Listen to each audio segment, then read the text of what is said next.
Hello student, welcome to BDN chemistry point. मैं हूँ राज यादव और आज की वीडियो में हम लोग डिस्कस करने वाले हैं पोजीशन ऑफ वॉइड्स की।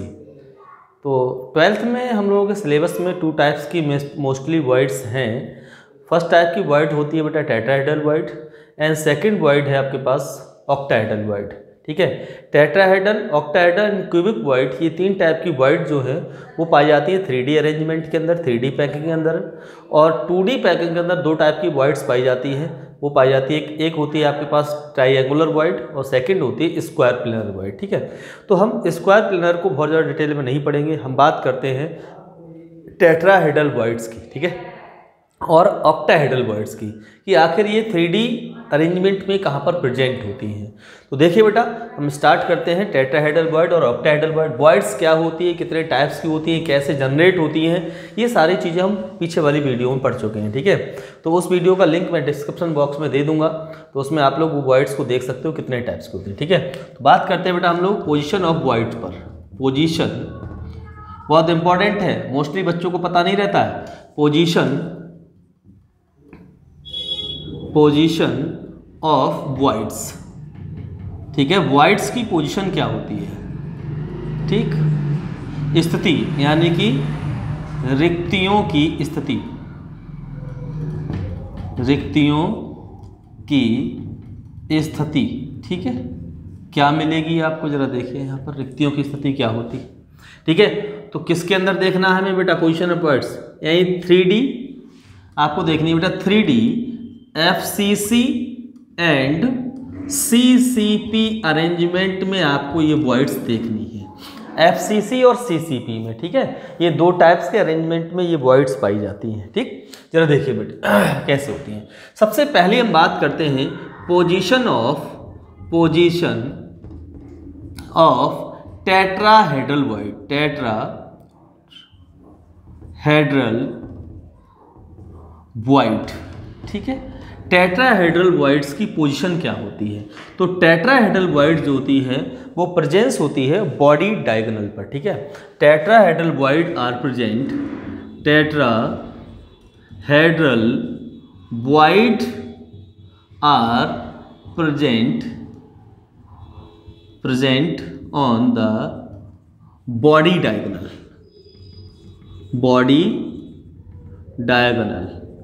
ठीक है, डायगोनल क्या होता है बेटा? डायगोनल होता है यानी कि विच लाइन, या हम लिख सकते हैं बेटा लाइन विच कनेक्ट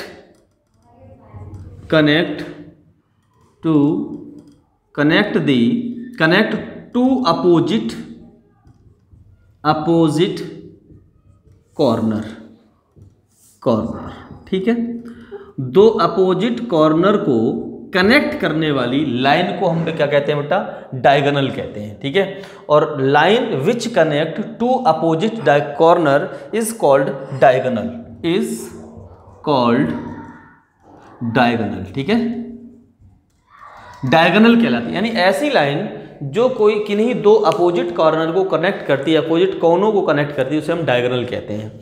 अब डायगोनल 2 टाइप्स के होते हैं, ये पीछे आप लोग समझ चुके हो। एक होता है बॉडी डायगोनल, एक होता है फेस डायगोनल। जरा देखिए बेटे यहाँ पर बॉडी डायगोनल और फेस डायगोनल। ये देखिए, सपोज दैट आपके पास कोई एक फेस है, तो फेस के अपोजिट कॉर्नर कौन से होगा? ये हो गए, तो इसे बोलते हैं बेटा हम लोग फेस डायगोनल। ठीक है, फेस डायगोनल। ठीक, और एक होता है बॉडी डायगोनल। मान लीजिए आपके पास यह एक यूनिट सेल है और इस यूनिट सेल के अंदर ये देखो बेटा 2 अपोजिट कॉर्नर को कनेक्ट करने वाली, एक कॉर्नर ये है, एक कॉर्नर ये है, इस कॉर्नर को कनेक्ट करने वाली लाइन ये क्या होगी बेटा? बॉडी डायगोनल होगी। तो हमारे पास ये पोजीशन जो टेट्राहेड्रल की होती है वो बॉडी डायगोनल पर होता है। कहाँ होता है बेटा? बॉडी डायगोनल पर। यानी कि हमें यहाँ पर देखना है बॉडी डायगोनल पर टेट्राहेड्रल वॉइड कैसे प्रेजेंट होगी। देखिए, समझिए इस बात को। ठीक है, मैं इसको हटा देता हूँ। देखो बेटे यहाँ पर देखो बॉडी डायगोनल कहाँ है, ये देखिए आपके इस तरीके से ये देखिए। ठीक है, ये आपके पास एक यूनिट सेल है और यूनिट सेल में जो एटम है वो कॉर्नर पर प्रेजेंट है। ठीक है, कॉर्नर पर प्रेजेंट है और कॉर्नर के साथ साथ जो यूनिट एटम्स होते हैं वो फेस के सेंटर पर भी प्रेजेंट होते हैं, फेस के सेंटर पर भी प्रेजेंट होते हैं। ये देखिए, इस बात को समझिए, ये face centred 3D face centred cubic unit cell हैं। तो एटम जो होंगे कॉर्नर पर तो होंगे, लेकिन इसके साथ साथ प्रत्येक फेस के सेंटर पर भी प्रेजेंट होंगे कॉर्नर के साथ साथ। तो देखो बेटे यहाँ पर एक डायगोनल देखो खींचते हैं बेटा हम लोग, बॉडी डायगोनल। देखो ये आपके पास होगा बॉडी डायगोनल, ठीक है, ये बॉडी डायगोनल होगा। अब बॉडी डायगोनल में देखो ये टेट्राहेड्रल वॉइड होती कैसे बेटा, 3 एटम तो आपके पास ये होते हैं पास इस तरीके से, और एक एटम इसके ऊपर से रखा होता है, ये देखिए। तो 3 एटम तो आपके पास ये हो गए, ठीक है, और एक एटम आपके पास ये। तो यहाँ जो आपके पास वॉइड बनेगी वो होगी टेट्राहेड्रल वॉइड, टेट्राहेड्रल वॉइड होगी बच्चों, ये टेट्राहेड्रल वॉइड होगी, ठीक है। ऐसे ही बेटा क्या है, 3 एटम आपके पास ये, एक ये, तो यहाँ जो वॉइड आपकी क्रिएट होगी यहाँ पर भी क्या होगी बेटा, टेट्राहेड्रल वॉइड होगी। समझ में आ गई बेटे बात, ये टेट्राहेड्रल वॉइड होगी। टेट्राहेड्रल वॉइड कहाँ होती है, अगर मैं इस टेट्राहेड्रल यानी इसको बेटा बाहर कर लूँ, इसको जो बॉडी डायगोनल है इसको बाहर निकाल लूँ, तो इसका एक कोना ये हो गया, एक कोना ये हो गया, ठीक है। अब इस कोने को टोटल 4 पार्ट में बराबर इक्वली डिवाइड करूंगा। देखो बेटा यहाँ पर 1, 2 and 3, ठीक है, तो 4 पार्ट में डिवाइड कर दिया। तो देखो बेटा यानी यहाँ पर जो वॉइड होगी वो टेट्राहेड्रल वॉइड होगी, इधर यहाँ पर जो वॉइड होगी वो टेट्राहेड्रल वॉइड होगी बच्चों, ये टेट्राहेड्रल वॉइड होगी, ठीक है। और ये जो आपके पास बॉडी डायगोनल होता है यहाँ से यहाँ तक, इसकी लेंथ क्या होती है बॉडी डायगोनल की, ये होती है बेटा a√3, ठीक है। तो आपसे पूछा जाए कि कॉर्नर से फर्स्ट आपके पास जो टेट्राहेड्रल वॉइड होती है इसकी डिस्टेंस क्या होती है, ठीक है। तो मैं यहाँ नीचे लिख दे रहा हूँ बेटा, distance of tetrahedral void equal to क्या होगा बेटा, ये देखो पूरी कितनी है, a√3 है, इसका 4th पार्ट ये है, तो क्या आ जाएगा a√3/4।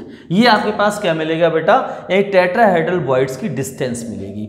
हम बात करते हैं नंबर ऑफ टेट्राहेड्रल वॉइड्स पर। देखो जरा समझिए इस बात को, यहाँ पर हम बात करते हैं नंबर ऑफ टेट्राहेड्रल वॉइड्स को, जरा समझिए। नंबर ऑफ, सबसे पहले देखो डायगोनल कितने होते हैं, डायगोनल इक्वल टू होते हैं बेटा 4, है ना। किसी भी यूनिट सेल के अंदर 4 डायगोनल होंगे, क्यों, क्योंकि आपको पता है 2 अपोजिट कॉर्नर को कनेक्ट करने वाली लाइन को हम बोलते हैं डायगोनल। और हमारे पास जो क्यूब होता है उसमें टोटल 8 कॉर्नर होते हैं। तो भाई आपको पता है कि 2 कॉर्नर से मिलकर बनती है एक डायगोनल, तो 8 कॉर्नर से मिलकर कितने बनेंगे बेटा, टोटल 4 डायगोनल बनेगी। पीछे मैं डिस्कस कर चुका हूँ, इसलिए नंबर ऑफ डायगोनल कितने होते हैं, टोटल 4 होते हैं। तो नंबर ऑफ टेट्राहेड्रल वॉइड पूछ लिया है तो कितनी हो जाए बेटा, यही 1 पे बेटा आपके 2 होते हैं, तो 4 पे कितने होंगे, 4 × 2 इक्वल टू 8 डायगोनल होंगे, 8 टेट्राहेड्रल वॉइड्स होंगी, ठीक है।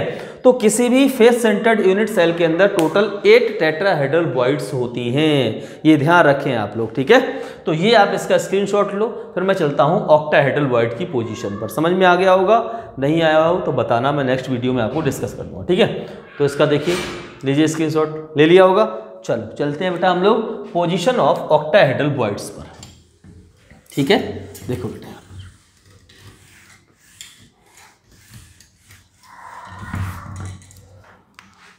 नेक्स्ट आपके पास है बेटा पोजीशन ऑफ ऑक्टाहेड्रल वॉइड्स, ठीक है। ऑक्टाहेड्रल वॉइड्स की पोजीशन क्या होती है, ठीक है। तो देखिए बेटा ये 2 जगह होता है, ऑक्टाहेड्रल वॉइड 2 पोजीशन पर प्रेजेंट होती है। पहली पोजीशन है बेटा बॉडी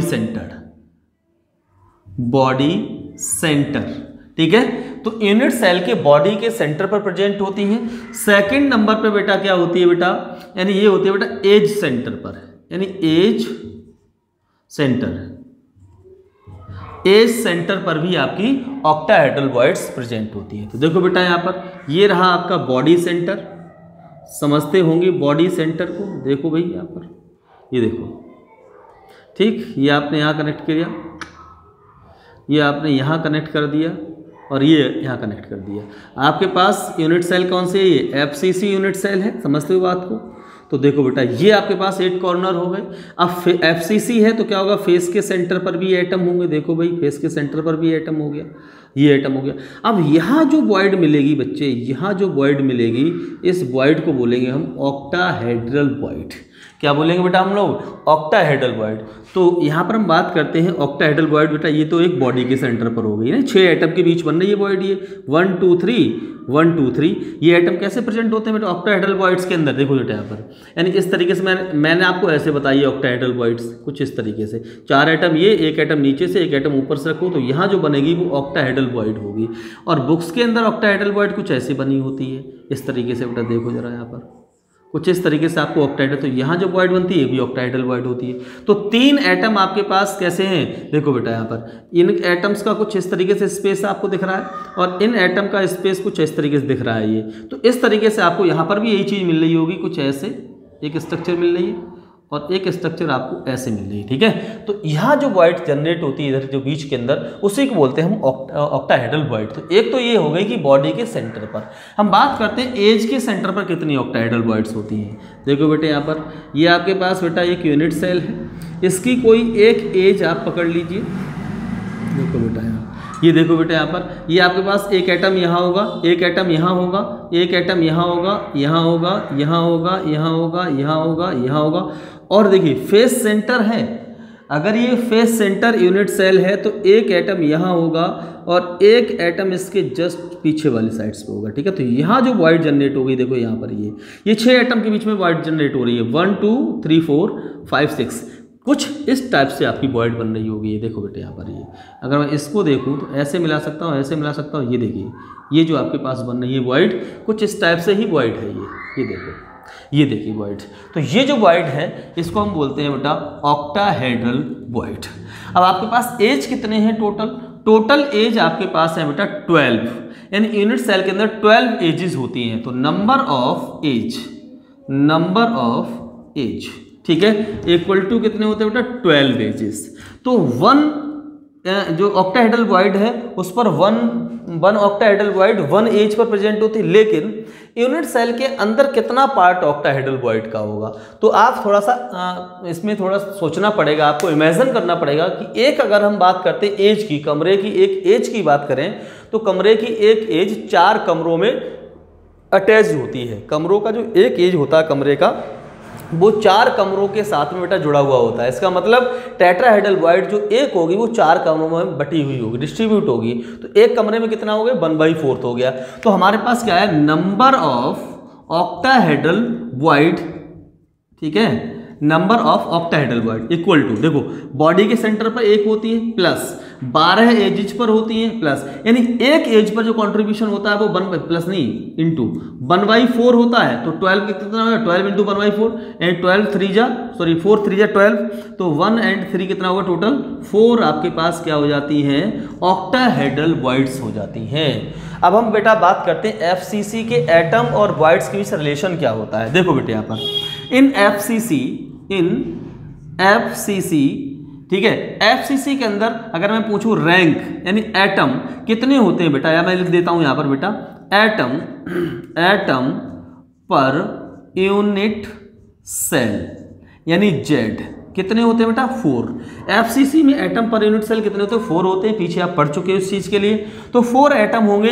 अब बात यह आती है कि नंबर ऑफ टेट्राहेड्रल वॉइड्स कितनी होती है बेटा? 8 होती हैं। तो पीछे पढ़ चुके हैं बेटा अभी हम।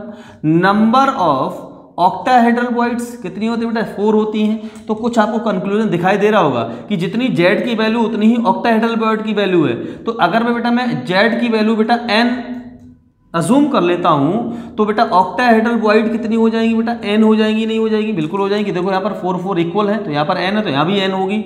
अगर मैं बेटा टेट्राहेड्रल वॉइड्स की बात करता हूं तो क्या है कि टेट्राहेड्रल वॉइड जेड्स के जस्ट डबल है। तो यहाँ पर क्या जेड n है तो टोटल क्या होगा? 2n हो जाएगा। ये ध्यान रखें इस बात का कि क्वेश्चन एक नंबर में पूछ लिया जाता है कि अगर किसी यूनिट सेल के अंदर एटम्स के नंबर बेटा 2 है तो बताइए उसके अंदर कितनी ऑक्टाहेड्रल वॉइड्स होंगी और कितनी टेट्राहेड्रल वॉइड्स होंगी। तो वो आप लोग यहाँ से बेटा इस चीज़ को देख सकते हो। इससे रिलेटेड न्यूमेरिकल्स भी हैं तो वो भी हम लोग सॉल्व करेंगे। फिलहाल इसको आप लोग तब तक स्क्रीनशॉट लो, फिर मैं आपको न्यूमेरिकल कराता हूँ इससे रिलेटेड एक कोई सा, ठीक है? ले लिया? Okay.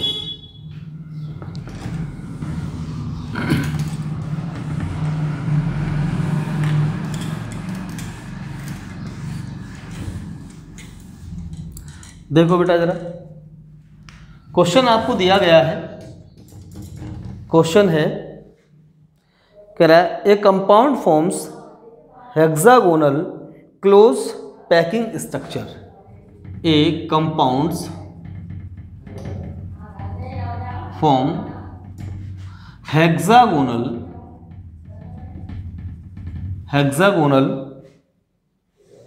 Close packed structure, closed packed structure, ठीक है। Hexagonal closed packed structure. What is the total number of voids? What is the total number of voids, ठीक है। एनसीईआरटी का ये 1.15 क्वेश्चन है। Voids in 0.5 mole of it, voids in 0.5 mole of it, ठीक है, 0.5 mole. How many of these are tetrahedral wides? How many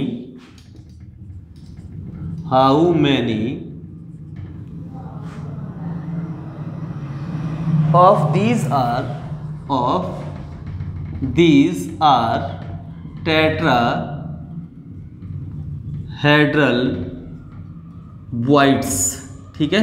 ये tetrahedral voids कितनी होंगी, ठीक है।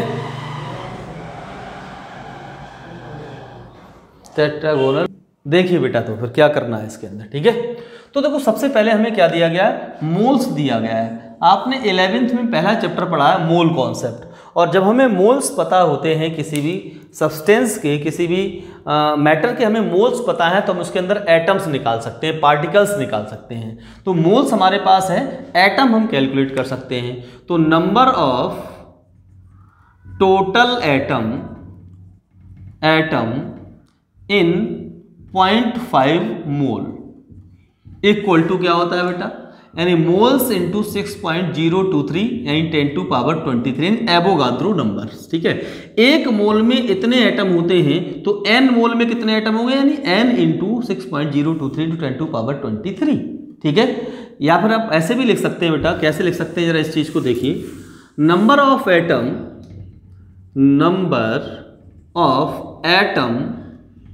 इन 1 मोल इक्वल टू 6.023 इंटू 10⁻23। अगर आपके पास 1 मोल में इतने एटम हैं तो अगर हम बात करते हैं नंबर ऑफ एटम्स इन 0.5 मोल तो क्या करना पड़ेगा, हमें मल्टीप्लाई करनी पड़ेगी 6.023 इंटू 10⁻23। यानी टोटल एटम्स तो हमारे पास ही आ गए, तो n की वैल्यू हमारे पास आ गई, यानी 0.5 इंटू 6.023 इंटू 10⁻23। इतने एटम्स आ गए हमारे पास, ठीक है। इतने एटम्स प्रेजेंट होंगे बेटा 0.5 मोल ऑफ सब्सटेंस के अंदर, ठीक है, कंपाउंड्स के अंदर। अब बात करते हैं कि टोटल, आपसे कहा जाए कि टोटल वॉइड्स कितनी होती हैं, तो टोटल वॉइड्स इक्वल टू क्या होंगे बेटा, आपको दो प्रकार की वॉइड्स होती हैं बेटा, यानी एक होती है टेट्राहेड्रल वॉइड्स और प्लस एक होती है ऑक्टाहेड्रल वॉइड्स, ठीक है। टेट्राहेड्रल वॉइड्स कितनी होती है, n के बराबर होती हैं, नहीं 2n के बराबर होती हैं, और ऑक्टाहेड्रल वॉइड्स कितनी होती है, n के इक्वल होती हैं। तो n और n कितना होता है, n और 2n 3n हो गया, और n की वैल्यू हमारे पास है ये, तो क्या आ जाएगा 3 इंटू 0.5 इंटू 6.023 10⁻23 इतने वॉइड्स हो जाएंगी टोटल, ठीक है, वॉइड्स हो जाएंगी, ठीक, ये टोटल वॉइड्स हो जाएंगी।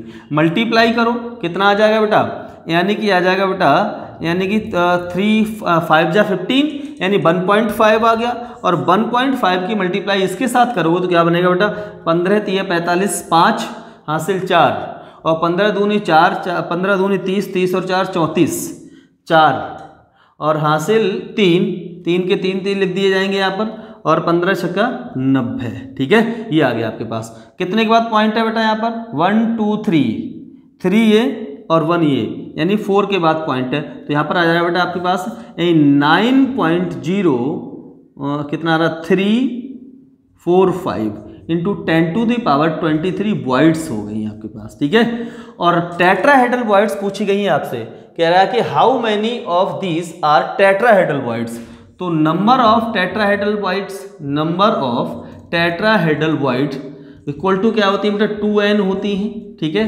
तो 2n की वैल्यू कितनी है बेटा 0.5 into 6.023 to 10 to the power 23, ठीक है। 5 दूनी 10, यहाँ पर आया 1.0 into 6.023 to 10 to the power 23। 1 की मल्टीप्लाई तो यही रहेगी 6.023 टू 10 टू पावर 23 वॉइड्स होंगी बेटा टेट्राहेड्रल वॉइड्स। तो इस तरीके से हम बेटा हम लोग वॉइड्स निकाल सकते हैं। इसका स्क्रीनशॉट लो, फिर मैं आगे की ओर चल रहा हूँ। चलो भाई एक और क्वेश्चन है हमारे पास। ये क्वेश्चन है बेटा वॉइड्स से रिलेटेड ही है। कैसे क्वेश्चन देखो और पूछा, देखो एक कंपाउंड कह रहा है, a compound is formed by 2 element X and Y. कह रहा है ये कोई कंपाउंड है जो एक्स और वाई से मिलकर के बना है। एटम्स ऑफ द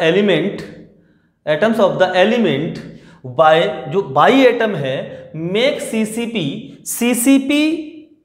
स्ट्रक्चर्स को बेटा बनाता है, ये क्यूबिक क्लोज पैकिंग बनाता है। And those of the element x, और जो एलिमेंट एक्स है वो occupy all the octahedral voids, सभी ऑक्टाहेड्रल वॉइड्स को ऑक्यूपाई करता है। कह रहा है what is the formula of the compound. तो इस कंपाउंड का फॉर्मूला क्या होगा। देखो बेटा सीसीपी का मतलब क्या है, क्यूबिक क्लोज पैकिंग।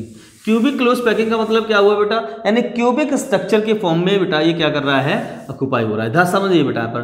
तो हम बात करते हैं कि if the number of x, ठीक है, अगर हम नंबर ऑफ एक्स को एज्यूम करते हैं कैपिटल एन, ठीक है, नंबर ऑफ एक्स जो है अगर कैपिटल एन है तो ऑक्टाहेड्रल वॉइड्स कितनी हो जाएंगी बेटा, तो जितने नंबर्स होते हैं उतने ऑक्टाहेड्रल वॉइड्स हो जाती हैं, ठीक है। तो क्या हो जाएंगी ऑक्टाहेड्रल वॉइड्स, एन हो जाएंगी। तो बाई कह रहा है एक्स जो है वो ऑक्टाहेड्रल वॉइड को ऑक्यूपाई कर रहा है, तो एक्स को ऑक्टाहेड्रल वॉइड्स के अंदर रखा गया है। तो जितनी ऑक्टाहेड्रल वॉइड्स होंगी उतनी ही नंबर किसकी होंगी, बाई की होंगी। तो number of Y equal to N, number of Y कितनी हो जाएंगी, एन हो जाएंगी। तो रेशियो निकालेंगे बेटा हम लोग, रेशियो निकालेंगे एक्स रेशियो बाई, यानी एन रेशियो एन, इसको हम बात कर सकते हैं बेटा। तो क्या आ जाएगा बेटा 1:1। तो आपके पास फॉर्मूला आ जाएगा, फॉर्मूला इक्वल टू हो जाएगा बेटा, यानी एक्स एंड वाई, ठीक है। इस तरीके से हम लोग फॉर्मूले को कैलकुलेट कर लेते हैं, ठीक है। इसको बेटा स्क्रीनशॉट लो, फिर मैं अगला फॉर्मूला बताता हूँ इस तरीके से। चलिए इसी टाइप का हमारे पास एक दूसरा न्यूमेरिकल भी है। कह रहा है atoms of element B form CCP lattice. जो आपके पास वी एटम है वो सीसीपी नहीं एचसीपी है, हेक्सागोनल क्लोज पैकिंग को बेटा फॉर्म करता है, बनाता है। अब कह रहा है अगर आपके पास एलिमेंट जो ए है वो टेट्राहेड्रल वॉइड का 2-3 पार्ट ही ऑक्यूपाई करता है, बाकी पार्ट को ऑक्यूपाई नहीं करता है। तो बात हम वही करते हैं बेटा, ठीक है। If the number of B equal to N, जो भी आप क्रिस्टल को बनाता है उसके एटम को बेटा हम लोग एन मान लेते हैं, ठीक है, उसके नंबर को एन एज्यूम कर लेते हैं, ठीक है। तो आपके पास क्या हो जाएगी, टेट्राहेड्रल वॉइड्स कितनी हो जाएंगी बेटा, टेट्राहेड्रल वॉइड्स हो जाएंगी बेटा 2n, यानी n का जस्ट डबल होती है टेट्राहेड्रल वॉइड। इससे पहले हम लोग पढ़ के आए हैं, ठीक है।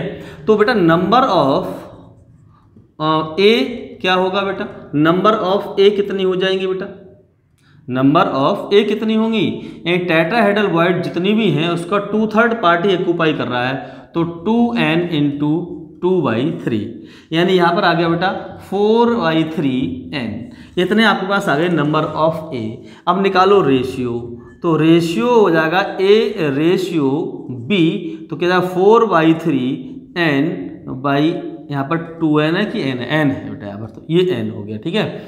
n से n कैंसिल हो जाए तो रेशियो आपके पास मिल जाएगा ये 4/3 रेशियो 1। आपके पास ये फ्रैक्शन वैल्यू है, इसको बेटा वैल्यू को सही करना है तो क्या करना, इधर भी 3 से मल्टीप्लाई कर दो और इधर भी 3 से मल्टीप्लाई, 3 और 3 कैंसिल हो जाएंगे तो आ जाएगा 4/3 आ जाएगा बेटा यहाँ पर। यानी आपके पास ए और बी का रेशियो आ गया 4/3। तो हमारे पास फार्मूला में मिलेगा, फॉर्मूला जो मिलेगा कंपाउंड का बेटा, फार्मूला ऑफ कंपाउंड, ठीक है, वो क्या हो जाएगा बेटा, आपके पास ए रखो और बी रखो। ए कितने हैं 4, तो यहाँ पर 4 रखो, बी कितने हैं 3, तो यहाँ पर 3 रखो। तो क्या आ जाएगा बेटा AB3 आपके पास होगा फॉर्मूला ऑफ कंपाउंड्स, ठीक है, A4 और B3। ठीक है बच्चों, तो ये क्लियर हो गया होगा। इसको देखिए ज़रा, फिर हम लोग आगे चलते हैं और तरीके के न्यूमेरिकल करते हैं एक दो। चलिए एक क्वेश्चन और है हमारे पास। क्वेश्चन है, कह रहा है ए solid is made of 2 elements x and y atoms. X are in FCC arrangement and y atoms occupy all the octahedral sides. ठीक है, and alternate tetrahedral sides. What is the formula of compounds? कह रहा है आपके पास जो x है वो FCC arrangement को बनाता है। तो हम बात करते हैं बेटा number of, if the number of x equal to n, हमने x का जो नंबर है टोटल FCC को बनाने में जितने नंबर यूज हो रहे हैं उसको x हमने अज्यूम कर लिए। ठीक है, x हो गए। तो अगर हम बात करें ऑक्टाहेड्रल वॉइड्स की, ऑक्टाहेड्रल वॉइड्स की तो कितनी होती है बेटा, यहाँ पर n के इक्वल होंगी। टेट्राहेड्रल वॉइड्स की बात करें तो 2n हो जाएंगी। ठीक है, तो नंबर ऑफ आपसे पूछा है y, तो क्या हो जाएगा बेटा नंबर ऑफ y एटम्स। ठीक है, इक्वल टू कितने हो जाएंगे बेटा, यानी ऑक्टाहेड्रल वॉइड्स कितनी है n, तो n भाई ऑक्टाहेड्रल साइड्स को तो ऑक्यूपाई कर ही रहा है। ठीक है, तो ऑक्टाहेड्रल साइड यानी n को ऑक्यूपाइड कर रहा है, प्लस यानी 2n है, इसको अल्टरनेट साइड से, अल्टरनेट का मतलब क्या हुआ बेटा 1 बाई, मतलब एक को छोड़ करके एक, तो कहने का मतलब जितनी भी आपके पास टेट्राहेड्रल वॉइड्स होंगे उसका जस्ट हाफ जो होगा वो भी करेगा। ठीक है, तो क्या होगा बेटा 2n इंटू 1/2, ये अल्टरनेट क्रम हो गया। तो ये 2 से 2 कैंसिल हो जाएगा, यहाँ पर कितना आ जाएगा 2n हो जाएगा। अब निकालो रेशियो, तो रेशियो क्या आ जाएगा बेटा, यानी x रेशियो बाई ये आ जाएगा बेटा n रेशियो 2n, n से n कैंसिल हो जाएगा, तो रेशियो आ गया 1:2। तो फॉर्मूला जो बनेगा आपको बेटा, फॉर्मूला ऑफ कंपाउंड, ये हो जाएगा आपके पास बेटा x एंड y, x कितना 1 है तो 1 लिखा रहेगा, y कितने 2 है तो 2 हो जाएंगे। तो ये मिला आपको फॉर्मूला x और y से। ठीक है, देखिए जरा इसको एक और न्यूमेरिकल देखते हैं इसके बाद। हो गया क्या, देखो जरा इसको, एक और फॉर्मूला है जो सिंपल सा फॉर्मूला होता है, पूछ लिया जाता है कभी कभी न्यूमेरिकल, देखो कैसे होता है वो भी देख लीजिए आप। इसके बाद हम लोग क्लोज पैकिंग पढ़ेंगे नेक्स्ट वीडियो में। ठीक है, और ध्यान रहे बच्चों, यानी आज शाम से आपको क्या मिल जाएगा, आपको ऑर्गेनिक के लिए कन्वर्जन स्टार्ट कर दूंगा मैं। ठीक है, halo alkane and hello arene के कन्वर्जन आपको शाम को मिलेंगे आज से। ठीक है, तो एक वीडियो आपको ऑर्गेनिक केमिस्ट्री की भी मिलना स्टार्ट हो गई अब। ठीक, जरा देखिए बेटे, यहाँ पर क्वेश्चन कह रहा है बेटा इन ए सॉलिड,